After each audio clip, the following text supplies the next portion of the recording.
خوشبو سے پہچان لیتے ہیں کہ ہم سید ہیں۔ اور سیدوں کے جسم سے جو خوشبو ظاہر ہوتی ہے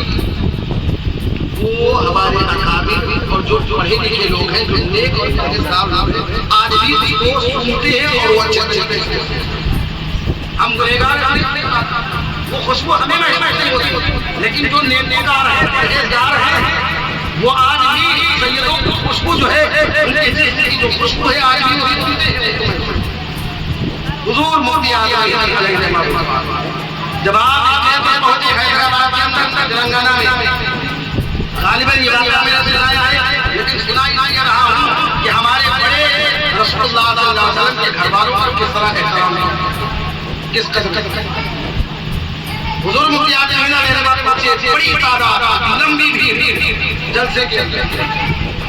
اور جب آپ پہنچے بڑی کرسی لگی ہوئی تھی آپ کے لیے، سارے علماء اسٹیج سے کھڑے ہوئے، آپ کا استقبال ہوا، اعلیٰ حضرت کے شہزادے آئے، اعلیٰ حضرت کے بیٹے حضور مفتی اعظم ہند آئے، بڑے سارے خلیفہ آپ کے مریدین سب بڑے احترام کیے اور آپ کا استقبال کیا، آپ کے لیے بڑی کرسی رکھی گئی اور کہا گیا کہ حضرت کرسی پر بیٹھے۔ حضرت اسٹیج پہ پہنچے تھے ابھی، حضرت کھڑے ہوئے ہوئے کہا حضرت کرسی آپ کے لیے ہے، یہ کرسی لگائی آئی ہے، آپ نہیں بیٹھیں گے تو کون بیٹھے گا؟ آپ بیٹھ کے حضرت یہ آپ کے لیے۔ سارے عالم اسٹیج پہ جن میں سب کے سب کہنے لگے حضرت بیٹھے۔ حضرت نے کہا نہیں، مجھے اس محفل سے کسی سید کے لیے موجود ہونے کی خوشبو آ رہی ہے، کسی سید کے ہونے کی خوشبو آ رہی ہے۔ اس محفل میں کوئی سید موجود ہے اور آلے رسول بھی موجود ہو اور ان کی موجودگی میں میں کرسی پر بیٹھوں، وہ نیچے بیٹھے،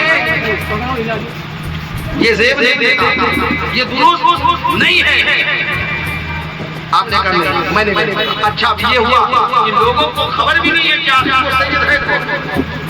اب سارے لوگ لگے ہوئے ہیں کہ حضرت کو بٹھا دیا جائے کرسی پر، لیکن آپ کرسی پر بیٹھنے کو تیار نہیں ہیں۔ آخرکار وہ سیدزادے کھڑے ہوئے اور کہا حضور آپ بیٹھیے، آپ بیٹھیے، آپ کے لیے کرسی لگائی گئی ہے، سید ہوں گے ٹھیک ہے، اچھی بات ہے، لیکن احترام آپ کی جا رہی تو آپ بیٹھے۔ حضرت نے کہا نہیں، یوں محسوس ہوتا ہے جیسے کہ ان کا ذکر ہو رہا ہے تو کوئی اور نہیں، وہ سادے سے کوئی بات نہیں، وہ سادے سے انہوں نے کہا آپ بیٹھیے، کہا ایسا محسوس ہوتا ہے کہ وہ سیدزادے آپ ہی ہیں، وہ آلے رسول آپ ہی ہیں۔ کہا بات سچی ہے کہ جن کا ذکر ہو رہا ہے میں ضرور رسول اللہ صلی اللہ علیہ وسلم کے گھر سے نسبت کرتا ہوں، میں آلے رسول ہوں، میں سید ہوں، لیکن حضور میں بھی چاہتا ہوں کہ آپ ایک سے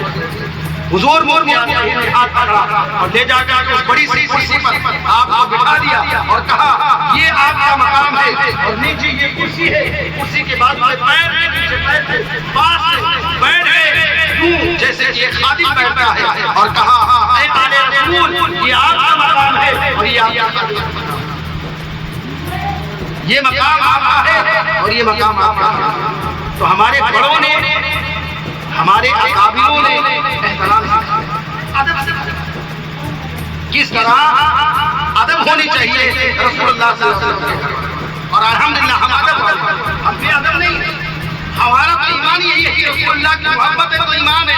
محبت رسول ہے تو ایمان ہے۔ پڑھتے رہو نماز روزے، گھومتے رہو مساجد لے کے، جو چاہو کر لو، جب تک رسول اللہ صلی اللہ علیہ وسلم نہیں ہے تمہارا ایمان مکمل ہو ہی نہیں سکتا۔ ایمان کو مکمل کرنے کے لیے، عبادات کو مقبول کرنے کے لیے، قبول کروانے کے لیے رسول اللہ صلی اللہ علیہ وسلم کی محبت اور پیارے آقا کے گھر والوں کی محبت ضروری ہے۔ امام حسین کی محبت نہیں، پھر آقا دو علیہ وسلم نے فرمایا خانہ کعبہ کے مطاف کے پاس جہاں طواف کیا جاتا ہے، خانہ کعبہ کے پاس جہاں طواف ہوتا ہے وہاں پر موجود ہو، وہی رہتا ہو، نماز پڑھتا ہو، عبادات کرتا ہو، روزے میں ہو، ذکر و اذکار میں ہو، سب کچھ کرے اور وہی مر جائے، کعبہ شریف کی انتقال ہو جائے، لیکن اس حال میں کے سینے میں کسی آلے رسول کوئی بھی ہو سید صاحب آلے رسول پیارے آقا صلی اللہ علیہ وسلم کے گھر والوں میں سے کسی کی نفرت یا بغض ہو عداوت ہو تو اللہ کے رسول صلی اللہ علیہ وسلم فرمایا وہ کہیں اتنے بلند مقام پر اتنے عظیم مقام پر مرنے کے بعد بھی وہ جنت میں نہیں جائے گا، اس لیے کہ اس کے سینے میں رسول اللہ کے گھر والوں کا بغض ہے، نفرت ہے، وہ مرنے کے بعد نہیں جائے گا، اس کے سینے جنت میں جائے گا۔ محبت رسول اور محبت اہل بیت کہاں جاتے ہیں؟ بس اور میرے دو باتیں،